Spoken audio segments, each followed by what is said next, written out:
Bonjour à tous, je suis très heureux comme chaque mois de vous retrouver pour passer un moment avec vous, même si on est à distance, mais un moment devant la parole de Dieu qui, comme j'aime le dire, est vraiment une source d'encouragement et de bénédiction. Je suis très heureux de vous retrouver ce soir, dans ce mois de juin. On était ensemble au mois de mai et ça passe tellement vite. Nous voilà déjà au mois de juin et je voudrais ouvrir avec vous la parole du Seigneur. Vous savez, au début du mois, j'ai perdu un collègue pasteur qui était pour moi un père, qui était pour moi un ami. Ce fut quelque chose de brutal, quelque chose de rapide et surtout quelque chose de très douloureux. J'en ai énormément souffert et j'en souffre encore. Et de vivre ces moments m'a rappelé que la vie des hommes ne tient qu'à un fil. Si je suis là aujourd'hui avec vous, je ne sais pas ce qu'il en sera pour demain, parce que nous savons qu'en un instant, la vie peut nous quitter. Et traverser ces moments douloureux, il y a quelques jours, m'a rappelé aussi une histoire de la Bible, un peu similaire, qui nous rappelle que la vie passe vite. Et ce que je voudrais lire avec vous ce soir, c'est ce que j'aimerais de tout mon cœur laisser dans vos maisons, dans vos appartements et surtout laisser dans votre cœur. Dans l'Évangile, selon Luc, au chapitre 12, et j'aimerais lire à partir du verset 16, une parole de Dieu, 12, verset 16, où il est écrit « Jésus leur dit cette parabole. Les terres d'un homme riche avaient beaucoup rapporté, et cet homme raisonnait en lui-même, disant « Que ferai-je, car je n'ai pas de place pour serrer ma récolte. Voici, dit-il, ce que je ferai, ce que je vais faire. J'abattrai mes greniers, j'en bâtirai de plus grands, j'y amasserai toute ma récolte et tous mes biens, et je dirai à mon âme, ô mon âme, tu as beaucoup de biens en réserve pour plusieurs années. Repose-toi, mange, bois et réjouis-toi. » Mais Dieu lui dit, insensé, cette nuit même, ton âme te sera redemandée. Et ce que tu as préparé, pour qui sera-t-il? Il en est ainsi de celui qui amasse des trésors pour lui-même et qui n'est pas riche pour Dieu. Amen. Voyez-vous, il est dit dans ce récit, être riche pour Dieu. C'est les dernières paroles que nous avons lues dans ce texte. Être riche pour Dieu, c'est quoi être riche pour Dieu? Être riche pour Dieu, c'est avoir un cœur plein. Beaucoup ont tout ce qu'il faut. Ils ont des comptes en banque pleins. Ils ont des greniers pleins. Mais ils ont le cœur vide. On le voit autour de nous. La Bible, elle nous parle de la vie. Et comme je l'ai dit tout à l'heure, elle nous dit que la vie est courte, pas plus large que la paume d'une main. Elle est comparée à une vapeur qui passe pour un instant et qui disparaît. C'est ce que nous dit la Bible sur la vie. C'est quelque chose qui court à toute allure et qui passe. Et vous et moi, on est bien d'accord avec cela. La vie passe vite. On est à peine à l'enfance que déjà la retraite arrive. Ça va très vite. La Bible, elle nous parle aussi de la vie. Et elle nous dit que la vie peut être une vie heureuse ou une vie malheureuse. Tout dépend de ma décision, comment je vais décider de vivre ma vie. Et puis la Bible, elle nous parle aussi de la mort. Et concernant la mort et face à la mort, la Bible nous dit cette parole, prépare-toi à la rencontre de ton Dieu. Je répète, la Bible nous parle de la mort, elle nous dit prépare-toi à la rencontre de ton Dieu. Mes amis, se préparer, c'est quelque chose d'important. Parce que comme nous l'avons dit tout à l'heure, la vie passe vite. Et même si je n'ai pas un accident grave, même si la maladie ne m'emporte pas dans ma jeunesse, je sais qu'une vie passe très vite. Qu'est-ce que 80, qu'est-ce que 90 ans? On le sait, ça passe très vite. Alors il est important de se préparer. Comment se préparer? Voyez-vous, pour se préparer, il faut d'abord réaliser que Dieu existe. Ça, c'est primordial, c'est vital. Si quelqu'un ne croit pas que Dieu existe, il ne sera jamais prêt à affronter la mort. Parce que la mort nous rapprochera de Dieu. Il faut croire que Dieu existe. Ce que l'homme, malheureusement, refuse de croire. Ce que l'homme, aujourd'hui, refuse d'admettre. Pour lui, Dieu n'est qu'un mythe. Dieu n'est qu'une histoire que l'on raconte aux enfants, aux vieillards ou aux personnes qui sont malades et qui sont fatiguées. Moi, je voudrais vous dire ce soir que Dieu est vivant. Oui, amen. Je voudrais vous dire que Dieu existe. Et plus que cela, non seulement il est vivant, il existe, oui, mais nous sommes ses créatures. Vous avez été créés par Dieu. J'ai été créé par Dieu. Nous sommes des créatures de Dieu. Et Dieu nous a créés afin de nous aimer, afin de prendre soin de nous. Il désire être toujours en communion avec sa créature. Dieu désire être en communion avec toi. Je me pose des fois la question, pourquoi est-ce que Dieu a créé l'homme? Pourquoi est-ce qu'il l'a créé alors que l'on voit tant de misère, tant de détresse, finalement, naître pour mourir? Pourquoi Dieu a voulu cela? Parce que voyez-vous, la Bible dit que Dieu est amour. Et si Dieu nous a créés, c'est pour nous aimer. Pour partager cet amour avec sa création. Dieu veut t'aimer et il veut recevoir ton amour en retour. Et c'est dans cette atmosphère-là que l'homme est réellement heureux et qu'il vit pleinement sa vie. Oui, c'est cela. C'est le désir de Dieu pour chacun d'entre nous. Être en communion avec notre Créateur. Il est important aussi pour se préparer de reconnaître qu'il est notre Sauveur, qu'il est notre Seigneur. De décider de marcher avec lui et de lui faire confiance. C'est ce que faisaient les premières créatures de Dieu, Adam et Ève. Vous avez tous entendu parler d'Adam et Ève. Ils vivaient en relation avec Dieu et comme je l'ai dit tout à l'heure, ils donnaient leur amour à Dieu, ils recevaient leur amour de Dieu et c'était un bonheur. Ils vivaient le bonheur, ils vivaient heureux dans ce fameux jardin d'Éden. La mort n'existait pas, la vieillesse n'existait pas, la maladie, l'angoisse, la guerre, la déprime, toutes ces choses n'existaient pas parce que Adam et Ève étaient dans la communion avec Dieu, dans cette intimité de Dieu. Mais on le sait. Et l'un et l'autre, ils ont désobéi un jour, ils ont tourné les talons, ils ont tourné le dos à Dieu et ils ont malheureusement, à cause de cela, ils ont introduit le cœur de l'homme dans ce que l'on appelle aujourd'hui le péché.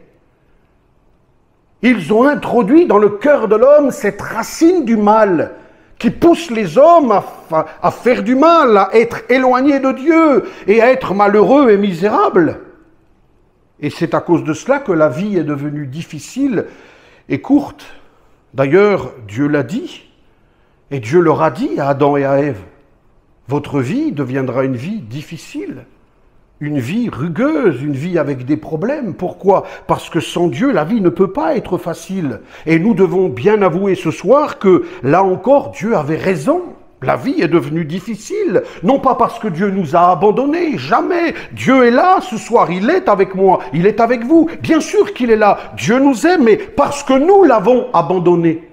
Nous avons abandonné, dit la Bible, celui qui est une source d'eau vive, c'est écrit, celui qui est là pour nous aimer, celui qui est là pour nous encourager, celui qui est là pour nous protéger, celui qui est là pour nous soutenir, celui qui est là pour nous donner la joie, la paix. Nous l'avons abandonné en laissant entrer dans notre cœur ce péché, cette désobéissance. Et la Bible dit que nous sommes tous des pécheurs. Pour cela que le monde va si mal. Nous avons abandonné Dieu. Prépare-toi à la rencontre de ton Dieu. Croire que Dieu existe. Le croyez-vous? Le recevoir dans sa vie comme son sauveur, comme son Seigneur, lui faire confiance, décider de vivre avec lui, ça donne le bonheur. C'est ce que vivaient Adam et Ève. Est-ce que vous voulez vivre avec Dieu? C'est ça, se préparer. Prépare-toi à la rencontre de ton Dieu. L'homme ici-bas doit penser à son éternité. Vous savez, la Bible dit qu'il y a deux chemins qui se dressent devant nous après la mort. On entend toutes sortes de choses aujourd'hui. Je ne veux pas rentrer dans les détails, ce n'est pas le but, je ne veux pas être trop long. Mais on entend toutes sortes de choses qui nous rassurent plus ou moins. La Bible, elle nous dit qu'il y a devant nous deux chemins. Et elle nous encourage à choisir le bon. Il est dit qu'il y a le chemin de la vie et il y a le chemin de la mort. Et la Bible nous dit, choisis la vie, afin que tu vives, toi et les tiens. C'est un choix, c'est une décision à prendre, c'est pas quelque chose qui va vous tomber dessus. Vous devez décider et c'est pour cela que nous prêchons l'évangile. Dans le but de vous placer devant ce choix, dans le but de vous diriger dans la bonne direction, afin de prendre la bonne décision. La Bible dit, devant la mort qui arrive, mon ami, elle arrive tôt ou tard, il faut te préparer. Si tu restes dans l'état, tu iras dans la mort éternelle. Mais si tu acceptes que Jésus vienne dans ton cœur, si tu acceptes que Dieu devienne ton Seigneur, alors c'est ça choisir la vie. Et tu choisiras une vie heureuse. C'est un choix. Personne ne doit vous pousser à cela. Je ne me permettrai jamais de vous forcer à cette décision. Qui suis-je pour cela? Mais je prie pour que le Saint-Esprit puisse toucher votre cœur. Et vous poussez vous-même à dire, Seigneur, si ce que j'entends est vrai, viens dans mon cœur. C'est la prière que j'ai faite un jour. Et Jésus est venu changer toute ma vie. Alors, la Bible dit, il y a deux chemins, celui de la mort et il y a celui de la vie. Oui, lequel? Eh bien, Jésus donne la réponse à cette question. La vie, la vérité et le chemin, c'est Jésus, il le dira. Dans ce passage, dans l'évangile selon Jean, au chapitre 14, au verset 6, Jésus dit, moi, Jésus, je suis le chemin, je suis la vérité et je suis la vie. Il est la vie, celui qui donne une vie heureuse, une vie épanouie, une vie transformée, une vie de bonheur et d'espérance, mais il est aussi la vie véritable et la vie éternelle. Moi, Jésus, je suis le chemin, la vérité et la vie. Voyez-vous, quand on réalise que Dieu nous aime, malgré notre péché, lorsqu'il a laissé partir Adam et Ève, il avait de l'amour pour eux. Ne croyez pas qu'il les détestait, il les aimait, mais ils étaient devenus pécheurs. Il y avait donc une séparation entre le Créateur pur et saint et la créature corrompue, sale. Et de toujours, l'homme est séparé de Dieu à cause de son péché. Mais la Bible dit que Dieu nous aime. Et dans son amour, il nous a donné ce sauveur, Jésus, qui est venu, qui a fait du bien. Il a guéri des malades, il a libéré les captifs. Il a vécu une vie merveilleuse, sans péché. Il n'a jamais péché. Et il est venu mourir à ma place. Il est mort à ta place. Il est mort à notre place. Afin que nous puissions avoir la vie. C'est pour cela qu'il dit, je suis le chemin, la vérité et la vie. Nul ne vient au Père que par moi. Il est la porte qui mène à Dieu. Il est la porte qui mène à la vie. Il y a deux chemins devant vous, la mort et la vie. Si vous prenez Jésus, vous entrez dans la vie. Et croyez-moi, être chrétien, c'est avoir une vie heureuse.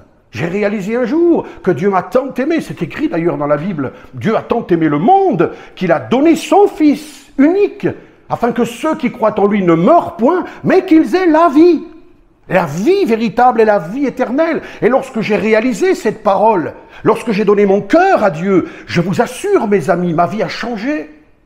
J'ai trouvé la joie, la paix, il a comblé mon cœur, il a été et il est mon soutien, il est mon bon berger, celui qui prend soin de moi, il est la vie. Malgré nos problèmes, malgré nos difficultés, quand on reçoit Jésus dans son cœur, eh bien, on choisit de vivre une vie heureuse. Et malgré toutes les luttes, on sait que Jésus est notre divin berger et qu'il nous conduit, comme dit le psaume 23, dans de verts pâturages. Je souhaite, vraiment je souhaite de tout mon cœur, que vous ayez cette vie-là, la vraie vie. Je souhaite que vous puissiez réfléchir ce soir sur la fragilité de la vie, sur la vitesse à laquelle votre vie passe, et de ne pas rentrer dans l'éternité avec un grand point d'interrogation, mais avec de l'assurance. Je prie pour que vous puissiez comprendre que se préparer, c'est réaliser que nous avons un Dieu qui nous aime, qui nous a créés, que pour se préparer, Dieu nous a donné un chemin, celui qu'il faut choisir, le chemin de la vie, dans la personne de Jésus. Il est venu pour prendre nos péchés, je l'ai dit, nous réconcilier avec Dieu, je l'ai dit, mais il est venu pour ouvrir une route nouvelle, cette route qui mène à la vraie vie. La Bible dit que celui qui a le Fils, il a la vie. L'accepter dans votre cœur comme votre sauveur, je souhaite vraiment. J'ai prié avant ces moments pour que vous puissiez comprendre cette parole et accepter la vie, la vraie vie. Vous savez, les chrétiens sont des gens heureux, oui, car ils ont pensé d'abord à remplir leur cœur avant de remplir leur grenier ou leur compte en banque. Je ne suis pas contre que les comptes en banque soient pleins, loin de là. Je ne suis pas contre que les greniers soient pleins, loin de là, mais d'abord que le cœur soit rempli. Cet homme dont nous avons lu l'histoire était réjoui, et il dit à son âme, réjouis-toi, fais la fête, tu as réussi ta vie, tu as rempli ton compte en banque, tu as rempli tes greniers, tu as même été obligé d'en construire de plus grands, tellement tu as des biens. Maintenant fais la fête, et la nuit même, il a été repris, il est mort. À quoi sert tout cela? La Bible dit que tout est futilité, tout est vanité, tout est poursuite du vent. et qu'il ne reste rien. On laissera tout ici-bas. Et c'est pour ça que la Bible dit, c'est terrible, celui qui n'est pas riche pour Dieu. C'est bon d'accepter le Seigneur, de le recevoir comme le sauveur de sa vie, d'accepter qu'il devienne notre Seigneur. Alors ça ne veut pas dire qu'on ne peut pas avoir de l'argent, qu'on ne peut pas profiter de la vie, loin de là, mais notre cœur d'abord, lui, il est rempli. Nous nous sommes préparés, alléluia. Il n'y a rien de plus beau qu'un cœur plein des choses d'en haut, des choses spirituelles, parce que sur la terre, tout restera. On partira nu, vide. Seules les choses spirituelles demeurent. La joie, la paix, l'espérance, le bonheur, toutes ces choses-là demeurent dans notre cœur. C'est bon de choisir la vie. Et puis il y a ceux, alors vous pouvez choisir la vie, et puis il y a ceux qui vivent sans Dieu, et qui, en vivant sans Dieu, décident de choisir le chemin de la mort. On le voit aujourd'hui, c'est la mort qui règne. Ben, regardez, écoutez les infos. Guerre, c'est la mort. Violence dans les foyers, dans les couples, c'est la mort. Violence dans les écoles, c'est la mort. Haine, rébellion, détresse dans les cœurs, c'est la mort. Maladie, de plus en plus de maladies. Souffrance, deuil, c'est la mort qui règne. Notre monde est un monde de mort, mort physique, mais aussi et surtout mort éternelle. Être séparé pour l'éternité de Dieu, il n'y a rien de pire. C'est ce que l'homme vit aujourd'hui. Parce qu'il a pris, il a décidé de prendre le chemin de la mort, on ne veut plus de Dieu. On rit des choses de Dieu, on se moque de Dieu. Mais mes amis, nous sommes nés par la volonté de Dieu, nous mourrons un jour par la volonté de Dieu et Dieu nous attend. Il faut se préparer à ce jour-là. Et je me répète encore, tellement mon cœur a envie que vous puissiez faire le bon choix, prendre la bonne direction. J'aimerais vous rappeler que Dieu vous aime.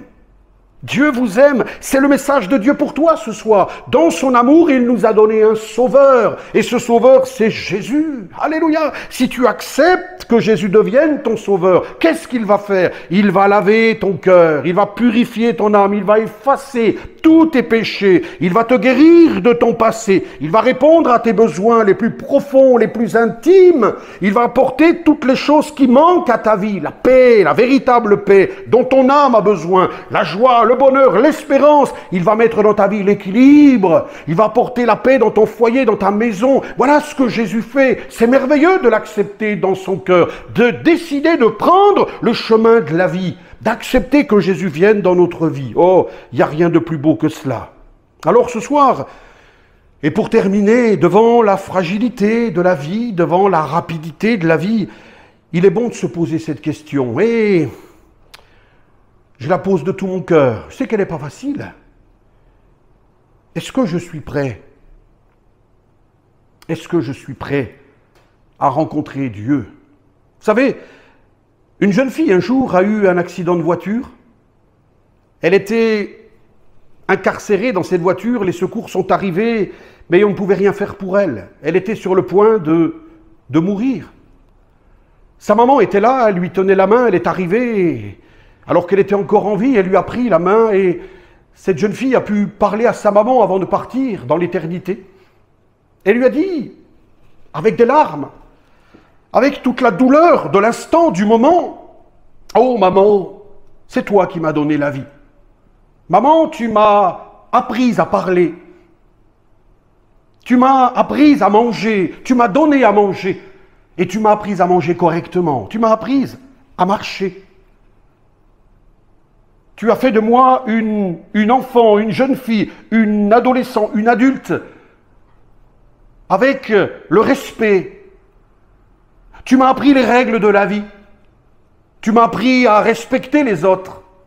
Tu as tout donné pour mes études. Tu m'as appris tant de choses, maman. Mais tu ne m'as jamais appris à mourir. Ça a été un choc pour cette maman. Cette jeune fille ne savait pas, ne savait plus.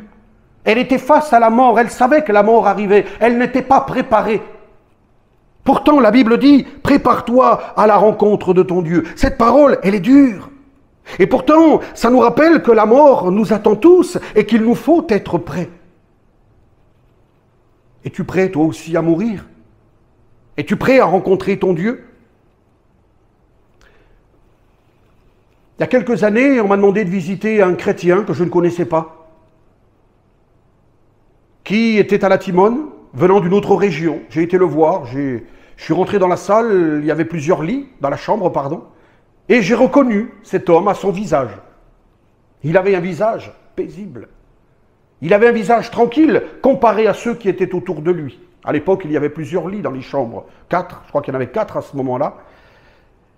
Je me disais, Seigneur, comment je vais pouvoir l'encourager? Il est à la fin de sa vie, il va partir. Comment faire? Et je vous assure que c'est lui qui m'a encouragé. Oui. Il avait une paix, une joie. Il me disait, tu vois, voyez-vous, pasteur, j'ai fini ma vie sur la terre. Dieu m'appelle à le rejoindre et je sais que j'ai fait le bon choix. Tout au long de ma vie, il a été là, il a été mon berger. Et aujourd'hui, le divin berger me rappelle. Et puis, quelque temps après, il est parti dans la paix de Dieu. La différence entre celui qui s'est préparé et celui qui n'est pas prêt, c'est pendant qu'on vit, c'est pendant que l'on est vivant que l'on peut se préparer. Pour cette jeune fille, c'était trop tard. Sa maman n'avait pas la réponse, elle n'avait pas de solution. Il aurait fallu qu'un homme de Dieu se trouve là, mais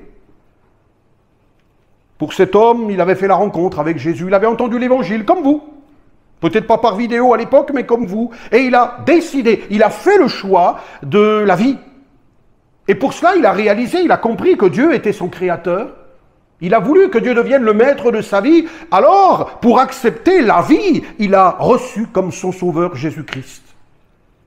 Il s'est engagé avec Dieu et pendant toutes ces années, il a vécu avec Jésus. Il a été son berger, son soutien. Il l'a gardé, comme dit le psaume 23, même lorsque tu traverses l'ombre de la mort, la vallée difficile, je serai avec toi. Et il est parti rejoindre son Seigneur dans la paix et dans la paix de Dieu. Il était prêt, il était riche pour Dieu. Et ça, c'est ce qui est important. Je rappelle ce verset de la Bible où Jésus a dit « Je suis le chemin, la vérité et la vie, nul ne vient au Père que par moi. » Et puis, rappelez-vous ces paroles que nous avons lues tout à l'heure dans l'Évangile selon Luc, le chapitre 12, et il est, ce verset 21, « Il en est ainsi de celui qui amasse des trésors pour lui-même et qui n'est pas riche pour Dieu. » Ce soir, mes amis, écoutez cette parole. N'éteignez pas votre téléphone, votre télévision, je ne sais pas où vous regardez, le support qui est le vôtre, mais ne coupez pas sans prendre le temps de réfléchir. Parce que ce n'est pas un pasteur qui vous dit cela, c'est Dieu lui-même. Je parle de la bouche de Dieu. J'annonce des paroles de Dieu. Prépare-toi à la rencontre de ton Dieu. Quand on est prêt, on est rassuré. Quand on est prêt, on est tranquille. Oh, il n'y a rien de plus beau que d'être chrétien. Vous avez une assurance, une joie de vivre dans le monde qui est le nôtre. Quel bonheur de pouvoir se préparer. Et de savoir que les années qui sont devant moi, et je vous en souhaite, je vous souhaite d'être heureux de longues années, mais quand Jésus est avec nous, c'est le bonheur. Vraiment, c'est la paix, c'est la joie. Il n'y a pas plus heureux que les chrétiens, je vous assure. Il n'y a pas plus équilibré que les chrétiens. Que Dieu vraiment puisse toucher votre cœur ce soir. J'aimerais prier avec vous, parce que ce Seigneur, il est mort. C'est vrai, nous l'avons dit, il est mort pour nous, mais il est ressuscité, il est vivant. La Bible dit qu'il vit pour toujours. Il voudrait maintenant vivre dans votre cœur. La Bible dit, mon fils, donne-moi ton cœur. Et j'aimerais le prier avec vous, afin qu'il puisse vous toucher par son esprit maintenant. J'ai annoncé la parole, j'ai semé la semence, je ne peux rien faire d'autre. Prier, je peux le faire, et je voudrais le faire pour vous. Quelques instants. Notre Père, la Bible dit, à quel autre irions-nous qu'à toi? C'est toi qui as les paroles de la vie et de la vie éternelle. Seigneur, le monde, la vie, ça passe tellement vite. Seigneur, tu m'as rappelé ces choses il y a quelques jours. Ça passe tellement vite. Je suis là aujourd'hui et demain je ne suis plus là. Et c'est pour cela qu'il est écrit, prépare-toi à la rencontre de ton Dieu. Seigneur, merci parce que cet ami qui m'a quitté, qui nous a quittés subitement, je sais dans mon cœur qu'il est auprès de toi parce qu'il était prêt. Il y avait bien longtemps qu'il avait reçu Jésus comme le sauveur, comme le maître de sa vie. Mais Seigneur, je te prie pour tous les amis qui sont là ce soir et qui écoutent ta parole. Touche-les, Seigneur. Rappelle-leur la fragilité de la vie. Rappelle-leur que la vie est comme une vapeur qui passe et qui disparaît rapidement. Aussi, Seigneur, rappelle-leur que tu les aimes, que tu es vivant Et que par amour pour eux, tu as donné Jésus, ce Jésus qui est venu pour prendre nos péchés, nous réconcilier avec Dieu, faire de nous de nouvelles créatures, nous répondre à nos besoins les plus profonds, les plus intimes. Mais il est venu aussi pour nous conduire chaque jour, être notre berger et nous conduire jusque dans la vie éternelle. Seigneur, quelle joie, quelle espérance de vivre avec Jésus. Je te prie de toucher les cœurs, que chacun qui écoute cette parole soit touché dans son âme, et qu'il puisse vraiment faire la paix avec Dieu en te demandant pardon pour ses péchés, en t'acceptant dans sa vie, dans son cœur, comme le Maître, le Seigneur et le Sauveur, et en vivant en conformité avec ta parole. Alors Seigneur, sa vie va changer, ton esprit va changer sa vie. La Bible dit que celui qui est en Christ est une nouvelle créature. Les choses anciennes sont passées, toutes choses deviennent nouvelles. Bénis ces cœurs, Seigneur, qui écoutent cette parole, et qu'eux aussi puissent faire le bon choix, prendre la bonne décision. Choisis la vie, afin que tu vives, toi et les tiens. Seigneur, merci. Que cette parole puisse toucher maintenant les cœurs dans le nom précieux de Jésus-Christ, ton Fils. Amen. Amen. Gloire à Dieu. Je prie vraiment pour que Dieu puisse toucher votre cœur et que dans ce mois de juin, dans ce mois d'été, vous puissiez changer de vie, changer de cap. Ne plus rester sur le chemin de la mort parce que vous êtes sur ce chemin, mes amis. Il mène à la mort une vie fade, difficile, mais une vie qui mène à la mort éternelle. Mais que vous puissiez changer de cap, changer de direction et accepter la vie. Je mets devant vous, dit la parole, deux chemins, la vie et la mort. Choisis la vie afin que tu vives. Choisissez la vie. Choisissez Jésus. Faites cette prière dans votre cœur tout à l'heure. Dites-lui, Seigneur, viens dans mon cœur. Si ce que j'ai entendu est vrai, je ne veux pas aller en enfer. Je veux avoir une vie heureuse, épanouie, et je veux avoir l'espérance du ciel. Je crois que la Bible est vraie. Et Jésus a dit, je m'en vais vous préparer une place, et je reviendrai vous chercher, pour que là où je suis, vous y soyez avec moi. Mes amis, ça vaut le coup d'y penser et de mettre sa vie en règle. Vraiment, que le Seigneur vous bénisse. Je vous invite à lire la Bible, c'est la parole de Dieu. Bien sûr, lisez la Bible. Vous allez découvrir les merveilles de Dieu. Vous allez découvrir combien Dieu est vivant et combien il apporte le bonheur dans les cœurs, dans les vies. Lisez la parole de Dieu, c'est une lettre d'amour. Je vous invite à prier Jésus. Oui, parlez-lui. La prière, c'est parler à Dieu. Dites-lui vos peines, vos souffrances. Dites-lui vos doutes. Dites-lui de se révéler dans votre cœur. Vous verrez qu'il le fera. Parce qu'il répond toujours à la prière. Quand un malheureux crie, l'Éternel entend et il le sauve de toutes ses détresses. Mes amis, je vous invite à venir dans ce lieu, écouter la parole du Seigneur. Comme vous l'avez entendu ce soir, nous avons repris nos réunions que l'on appelle d'évangélisation, tous les dimanches après-midi à 15h30 jusqu'à 16h30. Et ce dimanche qui arrive, le dimanche 27 à 15h30, nous aurons ici un service de baptême. Si vous n'avez jamais assisté à cela, eh bien, vous êtes les bienvenus. 77 boulevard de Pont-de-Vivaux, dans le 10e arrondissement. Venez nous rejoindre tous les dimanches après-midi à 15h30 et tous les mardis à 19h. Vous serez accueillis avec joie et vous vous ferez vraiment du bien en écoutant la parole du Seigneur. Tous les dimanches, 15h30, tous les mardis à 19h, 77 boulevard de Pont-de-Vivaux. Vous pouvez nous suivre sur notre site www.éclat-de-vie.fr, éclatdevie.fr, éclatdevie.fr, éclatdevie.fr. Il y a toutes les infos concernant notre église, notre assemblée. Et puis, vous découvrirez également sur notre site, eh bien, il y a un petit onglet où on peut cliquer dessus et vous pourrez découvrir notre radio Éclat de vie, où il y a des chants tout au long de la journée, mais aussi des messages comme celui que vous avez entendu ce soir, tous les matins à 3h, à 9h, à 15h, à 20h30 et également à 23h, des messages qui annoncent le nom de Jésus, le Sauveur du monde, celui qui est mort et ressuscité pour nous, qui nous donne le bonheur, la vie, la joie et surtout la vie éternelle. Gloire à Dieu. Vous pourrez trouver cela sur le site, mais également, si vous utilisez Facebook, eh bien, vous tapez le Rocher Solide. Le Rocher Solide, et là, tous les jours, il y a un verset illustré avec un message qui édifie, qui fait du bien, qui encourage pour la journée. Et puis cette prédication, ce message de ce soir, comme ceux précédents et comme les prochains, eh bien vous pourrez les retrouver également sur le Rocher Solide. Voilà, que le Seigneur vous bénisse.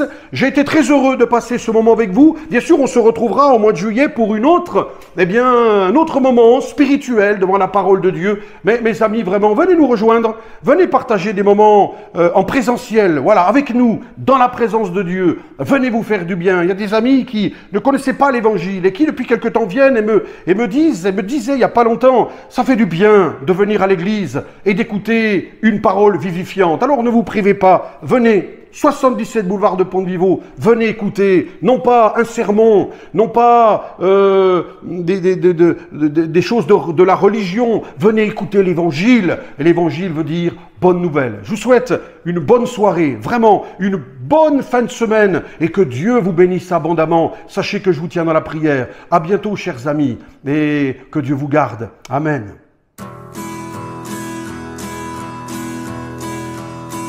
Tu as laissé les hommes libres de choisir, libres de préparer ou non leur avenir. Qu'ont-ils fait de leur liberté?